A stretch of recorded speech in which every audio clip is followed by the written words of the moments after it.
Mesdames et messieurs, le colloque consacré aux colères et repentirs divins est l'occasion de faire connaître pour la première fois un psaume pénitentiel bilingue, retrouvé par André Parrot à Marie. Un homme si plein du sort malheureux. Vous avez le texte ici. Un homme si plein du sort malheureux dont son Dieu courroucé l'accable et tente de le convaincre de le sauver par une suite de formules imagées qui parlent plus au cœur qu'à la raison. Je me propose simplement de lire et présenter brièvement cette pièce qui a circulé dans toute la Mésopotamie et est encore au deuxième millénaire et encore connue au premier millénaire. Puis nous nous pencherons sur le contenu de la prière en essayant d'éclaircir l'identité sociale du souffrant à partir du portrait qu'il brosse de lui-même. Enfin, nous évoquerons les possibles relations entre ce type de psaume et le contenu de la correspondance royale de Marie et d'autres documents. Donc, au-delà de la dimension religieuse du psaume pénitentiel, c'est tout un art de la communication typique des courtisans amorites qui peut-être transparaît. Donc voilà mon plan. Alors, il s'agit de deux textes, de petites tablettes qui appartiennent à ce qu'on appelle les textes littéraires. On en a trouvé un certain nombre dans le palais de Marie. Ils sont peu nombreux, mais de genres très, très différents. Les deux textes qui nous intéressent sont des textes, comme je l'ai dit, bilingues. Le sumérien étant la langue principale, l'akkadien apparaît comme la traduction du sumérien. Alors le sumérien était une langue morte au début du deuxième millénaire, mais elle avait conservé, cette langue, un caractère sacré, et elle restait transmise dans le milieu scribal, et ainsi que de manière plutôt orale, dans le milieu des chanteurs. Alors sur ces deux tablettes, ces deux tablettes de cunéiforme ont une particularité. Le texte est écrit sur le grand côté, ce qui n'est pas l'usage. Et puis, on en a retrouvé dans le palais plusieurs textes de ce type, comme par exemple cette liste de présages hépatoscopiques. Alors, de toute évidence, il s'agit de petites tablettes scolaires. Alors, ces deux documents dont je vais parler ont été rédigés par un seul scribe, et en réalité, ce sont deux extraits d'un seul texte qu'on peut donc réunir à partir de ces deux exemplaires. Ce texte est connu par ailleurs, il a d'ailleurs été édité par Lambert, et donc par là même, on peut savoir qu'il manque un tiers du texte, donc la fin. Malheureusement, nous n'avons pas retrouvé cette tablette dans le palais, mais elle a probablement existé. Alors voici le texte, c'est une traduction pour l'instant provisoire. Moi, qu'ai-je fait à mon Dieu ? Qu'ai-je fait à mon Dieu qui m'a donné naissance ? Qu'ai-je fait à la matrice qui m'a créé ? Qu'ai-je fait au marchand qui porte ma balance ? Qu'ai-je fait, moi, qui suis son esclave domestique ? Qu'ai-je fait, moi, qui suis son serviteur ? Qu'ai-je fait alors que, de fait, j'étais en fonction pour le Seigneur sur de solides assises ? Il a transformé ma demeure en une demeure de lamentation. Il a transformé ma demeure en une demeure de pleurs. Moi, je vis désormais à l'intérieur dans la lamentation. N'avais-je pas gardé pour lui dans l'étable mon bœuf ? N'avais-je pas gardé pour lui dans la bergerie les moutons ? N'avais-je pas gardé pour lui tout bien estimable que j'avais acquis ? Trouvais-je du pain ? Je ne me le réservais pas pour ma nourriture. Trouvais-je de l'eau ? Je ne le réservais pas pour ma boisson. Mais comme si j'étais quelqu'un qui, ayant trouvé du pain, je me l'étais réservé pour ma nourriture, mon Dieu m'a traité de la sorte. Comme si j'étais quelqu'un qui, ayant trouvé de l'eau, je me l'étais réservé pour ma boisson, mon Dieu m'a traité de la sorte. Et la version Mariotte s'arrête à cet endroit. Alors il existe, comme je l'ai suggéré, plusieurs versions contemporaines de ce texte provenant de Babylonie. Aucun de ces textes anciens ne contient de traduction en akkadien, et donc c'est la première fois que nous avons une version en akkadien pour l'époque paléo-babylonienne. Donc c'est ce qui rend l'exemplaire de Marie très, très intéressant. De plus, il y a d'importantes divergences entre toutes les versions qui nous sont parvenues. Certains textes font 58 lignes, d'autres moitié moins. Alors l'incipit permettait d'identifier ce poème, et par ailleurs, il y avait un certain nombre de thèmes que tous ces textes partageaient, des formules du type, donc, notamment cette introduction qui commence par une litanie de « qu'ai-je fait ?» et puis des formules comme « n'avais-je pas gardé pour lui dans l'étable mon bœuf ?» et des motifs comme le thème du marchand et de sa balance, ainsi qu'évidemment aussi la structure. Alors, même sans narration, cette lamentation présuppose deux moments dans la vie du souffrant, un avant où régnait l'harmonie entre le fidèle et son Dieu, et un présent assombri par l'éloignement du Dieu et marqué par le malheur.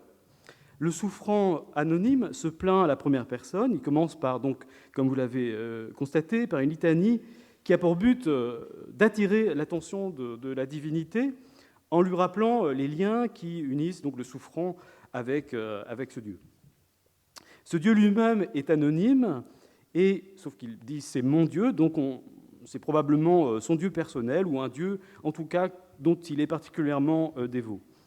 Alors après cette litanie introductive qui vise à attirer l'attention du Dieu, le motif de la plainte est exposé, d'une manière d'ailleurs extrêmement vague. Et enfin, le souffrant interpelle la divinité et supplie à cette divinité de venir à son aide, mais cette partie précisément est manquante à Marie. Alors non seulement la situation de ce souffrant est décrite de manière très vague, mais on a en fait affaire à une série d'images naturellement stéréotypées, comme par exemple la maison devenue une maison de lamentation, ou des formules toutes faites, puisse l'humeur de mon Dieu redevenir paisible comme avant. C'est une des formules qui apparaît dans la troisième partie, donc, qui manque à Marie. Ce type de formule était sans doute très pratique pour les interprètes ou les récitants, puisqu'on pouvait les recycler à la fois dans ce poème, mais aussi dans d'autres poèmes proches, lors des performances. Alors,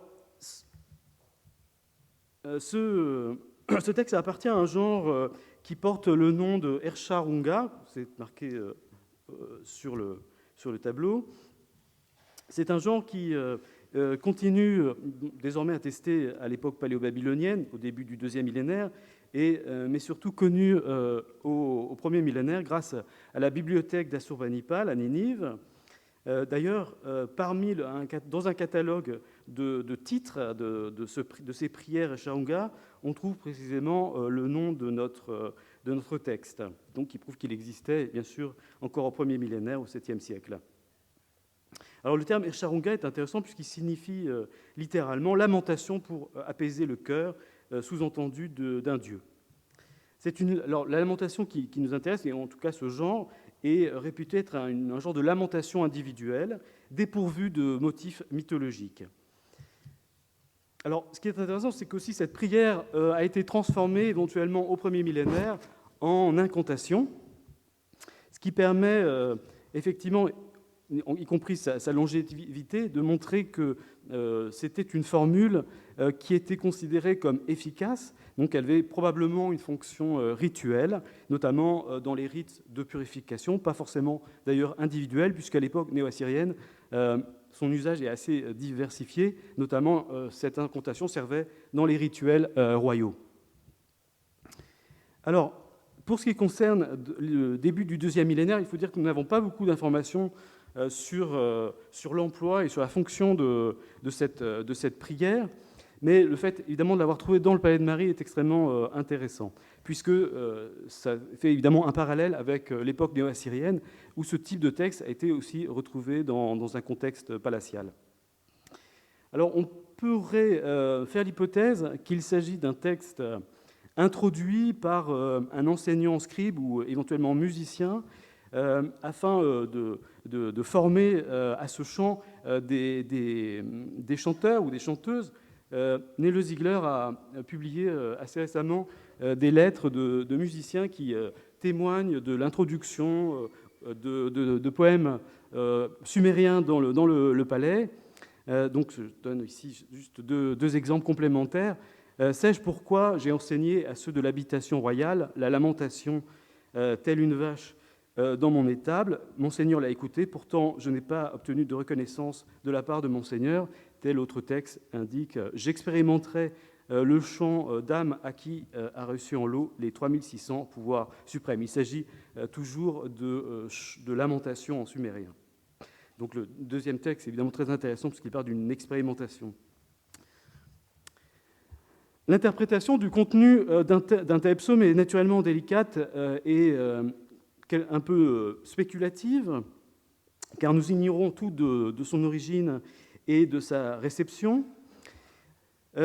Ce qu'on note simplement, c'est que ce type de texte se trouve bien sûr dans un contexte palatial, mais les autres exemplaires, en tout cas certains autres, ont été retrouvés dans des maisons. Alors, on a aussi, par ailleurs, souvent fait des connexions entre les centres d'intérêt des habitants d'un lieu et les textes littéraires qu'ils possédaient. Alors, dès lors, je me permettrai de faire un lien entre ce psaume et les habitants du palais de Marie, non pas le roi, car je crois que ce texte est destiné que secondairement au roi, mais je m'intéresserai tout particulièrement, éventuellement, aux fonctionnaires, car je crois voir un lien entre le contenu du texte et le fonctionnaire.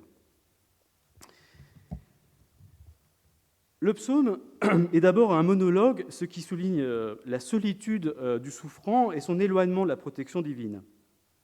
Donc au début, on ressent tout l'isolement du personnage qui est accentué et qui prépare l'effet final, donc la troisième partie, lorsque le souffrant poussé à bout dans son désespoir s'adresse directement à la divinité. Alors ce Dieu, comme je l'ai dit, est anonyme, ce qui permet au texte un usage universel, mais comme je l'ai noté, ce Dieu se réfère à un Dieu personnel. Or, une lettre de Marie, toujours publiée par Nele Ziegler, qui émane d'un homme, d'un père de famille, dit il est venu, il se plaint, et donc le chef musicien dit ceci: il est venu en invoquant son Dieu gardien, invoquant sa déesse protectrice, il s'est approché de moi. Ce qui montre effectivement que les habitants de Marie, et pas seulement les rois, considéraient qu'ils avaient des divinités protectrices. Il semble donc que cette divinité protectrice pouvait se mettre en colère contre son propre dévot, alors qu'elle était évidemment censée le protéger. Notons cependant que cette colère de la divinité était considérée comme n'étant pas normale, et ce qui explique la formule qu'on trouve dans la prière, qui appelle au retour, à la restauration des bons sentiments du Dieu, employant une expression qui est utilisée aussi pour la restauration des temples, ou tout simplement la restauration de l'ordre initial, l'ordre normal des choses. En réalité, la relation normale entre l'homme et son Dieu est, disons, une relation d'amour, et ceci aussi est souligné, une relation qui est comparée à l'affection paternelle et maternelle. Alors le souffrant se réclame de la parenté du Dieu, c'est là un élément intéressant. Il est premièrement sa créature, voire son enfant, et deuxièmement, il souligne aussi, comme on a pu le constater, qu'il est son serviteur, et on sait bien à Marie que ces deux notions peuvent se combiner, le Fils étant toujours quelque part au service de son Père.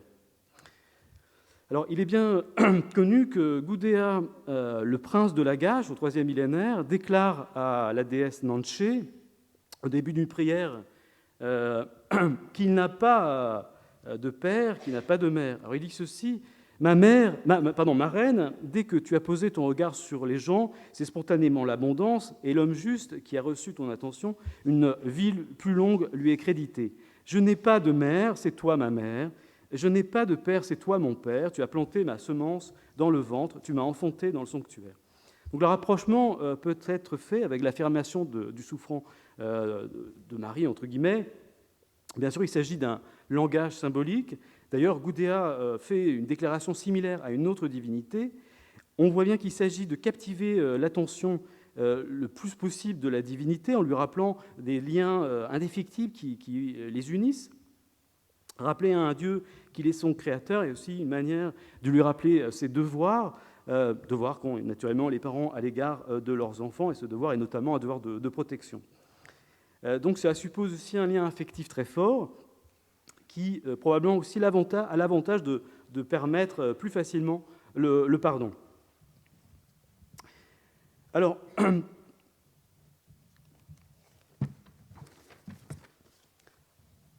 même si ce souffrant est anonyme, il y a quelques éléments qui peut-être peuvent permettre de cerner son portrait social. C'est un homme qui est potentiellement un père de famille, ou peut-être un jeune homme en passe de l'être, car souvent dans les récits de Juste Souffrant, il est précisé que c'est un jeune homme. Il possède en tout cas des biens, une maison, il a un bœuf, des moutons, éventuellement il peut avoir des biens de valeur. Et donc là, on reconnaît les éléments minimums d'un homme installé dans la société du début du deuxième millénaire. Donc on trouve cette allusion à ce qu'il possède dans ce passage que nous avons déjà lu. Alors ces activités, quelques détails sont donnés sur ces activités, puisqu'on apprend que ces activités donc l'amènent à fréquenter un marchand, c'est son marchand, qu'il caractérise par sa balance, donc une image assez classique. Celui-ci, donc avec sa balance, pèse l'argent, le grain et les autres marchandises. L'individu donc peut établir des contrats, probablement on peut imaginer beaucoup de choses en fonction de ce qu'on connaît bien par ailleurs. Donc avec le marchand qui est un personnage important de la société, évidemment, au moins ne serait-ce qu'au début du deuxième millénaire. Mais évidemment, le récit évoque une dégradation des relations entre lui et son marchand, car probablement ce que suggère ce texte, c'est que ce marchand a truqué la balance à l'insu de son client. C'est aussi une image assez classique. Or, il se trouve qu'une prière hittite adressée au dieu soleil, donc associée à l'image de la justice, contient une réminiscence manifeste de ce poème. Puisqu'il dit, donc j'ai donné aussi l'extrait tiré de notre poème, mais qu'ai-je fait à mon Dieu? Donc on retrouve l'incipit. Le marchand tient la balance sous le soleil et fausse les plateaux, mais qu'ai-je fait à mon Dieu? Une autre ligne nous dit, qui est très intéressante, qu'ai-je fait alors que de fait j'étais en fonction pour le Seigneur sur de solides assises? Montre qu'il s'agit plus précisément d'une sorte de fonctionnaire, de quelqu'un qui est au service du roi et qui a un domaine qui était à l'origine, avant la colère divine, un domaine qu'il croyait stable. Alors, il y a alors, je ne suis pas sûr de l'avoir, je n'ai pas indiqué dans mon... Je vais simplement le lire. Donc, il y a une lettre de Marie, très intéressante, qui est écrite par un des rois de Marie, qui s'adresse à son père, qui est un roi plus important, et il se plaint de la mutation d'un fonctionnaire très important, et il dit ceci: si j'expédie 6 dinars, c'est ce fonctionnaire, chez papa, il parle ainsi à son père, même s'il est roi de Marie, quel est donc l'homme de confiance qui sera en fonction ici, c'est-à-dire à Marie, et rendra ferme les assises de ce palais?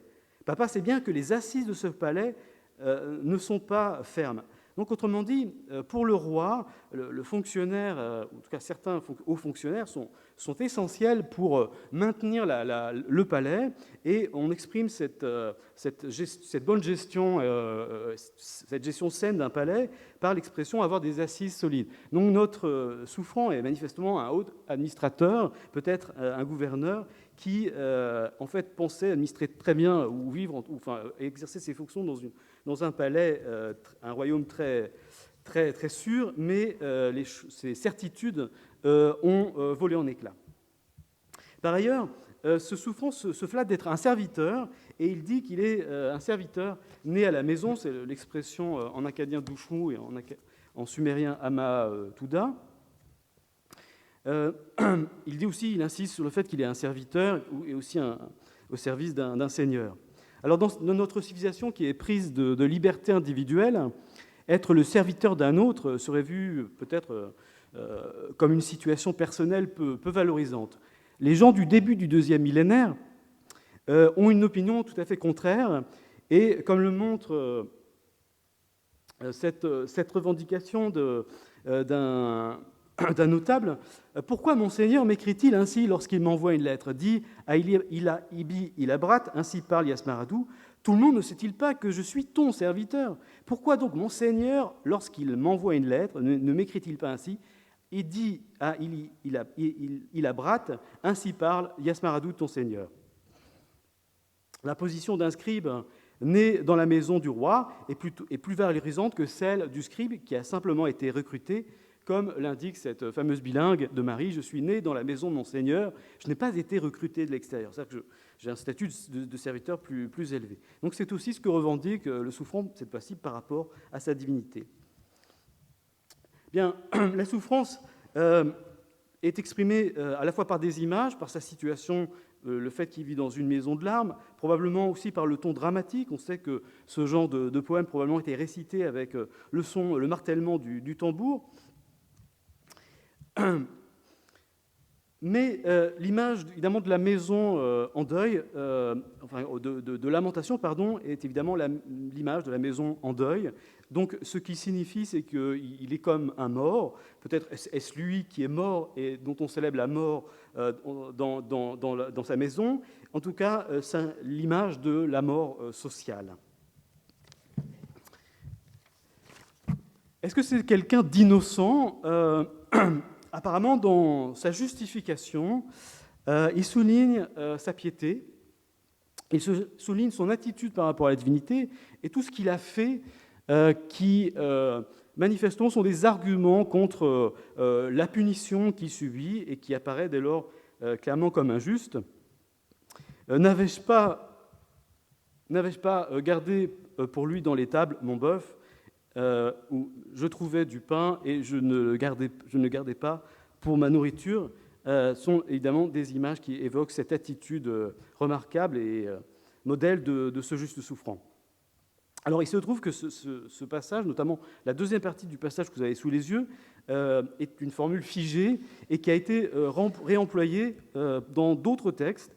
C'est ce que montre la bibliothèque de Ninive, où on trouve dans une sorte aussi de lamentation, peut-être de psaume, mais cette fois-ci adressée à une déesse, le même passage, à peu près mot pour mot, donc avec 1000 ans d'écart, mais il y a juste un ajout qui est très intéressant au milieu, donc le parallélisme est juste interrompu momentanément. Chaque jour, j'ai déposé ou éventuellement versé devant toi de l'eau claire et fraîche, donc qui en fait permet de commenter en fait le passage en montrant qu'on est bien dans un contexte cultuel et qu'il a donc accompli, qu'il a réservé pour la divinité les animaux qu'il gardait, donc il les a offerts en sacrifice probablement, et qu'il se privait de nourriture pour son Dieu.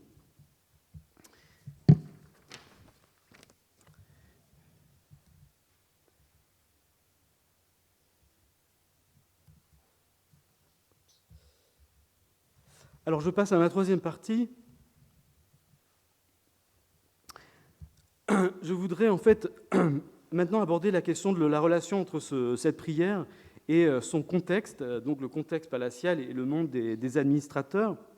J'ai supposé, bien sûr c'est une hypothèse, que ce texte était un texte destiné à l'enseignement, peut-être une tablette d'enseignant ou une tablette d'étudiant. Il y a beaucoup de fautes qui sont apparentes, alors peut-être cette deuxième hypothèse est-elle préférable. Mais quoi qu'il en soit, c'est intéressant de voir ce type de texte participer à l'apprentissage de l'écriture ou bien même éventuellement destiné à la musique, puisque d'une certaine façon, bien sûr, ça permettait aussi aux scribes et aux courtisans d'apprendre d'abord ces textes et puis à partir de ce type de texte d'en faire des modèles, éventuellement de les réemployer dans la vie quotidienne pour leurs propres besoins, pas uniquement dans un contexte religieux d'ailleurs, mais aussi bien dans peut-être quelque chose de plus immédiat, leur relation avec leur suzerain, leur seigneur, qui était sans doute un aspect très important de leur existence. D'ailleurs, il faut souligner que le roi de Marie, et comme les rois au Proche-Orient en général, sont des hommes un peu au-dessus des autres Et comme le montre à la fois la littérature, les inscriptions royales, mais aussi les allusions dans les lettres, ils sont considérés, ou on les traite comme des dieux, ou des gens proches des dieux, ou qui ont des qualités qui leur font penser aux dieux. Les rois eux-mêmes jouent ou utilisent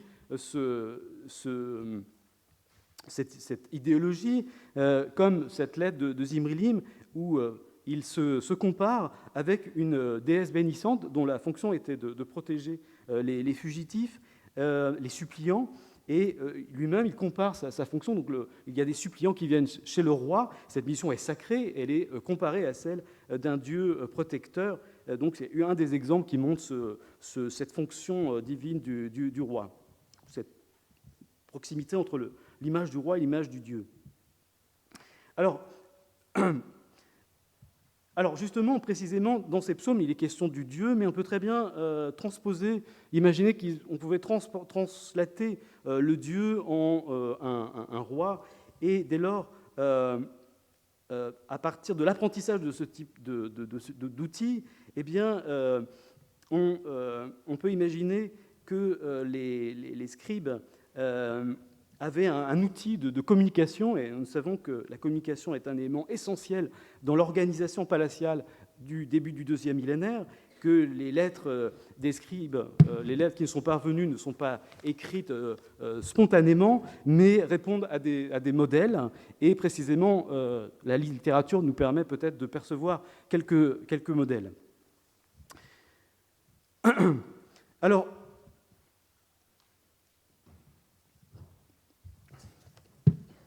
je voudrais juste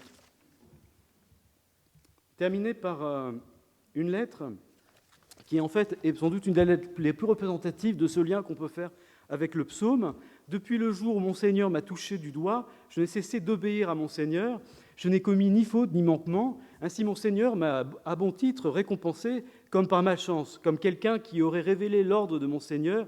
Pour me punir, mon Seigneur m'a envoyé dans ce territoire. Je garde un palais qui a été mis en ruine. » Alors, dans cette plainte, on trouve beaucoup d'éléments qui nous font penser à Nircharunga. D'abord, le roi, en fait, est présenté comme quelqu'un qui a touché du doigt son serviteur. C'est aussi une image qui est employée pour les dieux lorsqu'ils choisissent des rois. Donc, on a encore ce lien entre le roi et la divinité. Par ailleurs, la faute, le fonctionnaire est accusé d'une faute, mais cette faute est à ses yeux incompréhensible, et donc il est accusé comme quelqu'un qui aurait trahi l'ordre de son Seigneur. De même, notre souffrant dans le psaume explique qu'il est accusé, que ses malheurs il subit ses malheurs comme quelqu'un qui aurait détourné la nourriture destinée aux dieux pour lui-même. Et puis enfin, il dit qu'il garde un palais en ruine, ce qui rappelle la maison transformée en lamentation. Donc évidemment, c'est aussi sans doute la maison en deuil rappelle aussi la maison en ruine. Enfin, j'espère, c'est ma conclusion, d'être arrivé à montrer que le psaume pénitentiel trouvé dans le palais de Marie était typique et un révélateur des mœurs des Mésopotamiens. Donc, si les puissants sont imprévisibles, la défaveur encourue par le serviteur n'est pas irréversible. Séduire les puissants, attirer leur pitié, rappeler leurs devoirs étaient autant de moyens pour atténuer les rapports sociaux trop verticaux. Je vous remercie.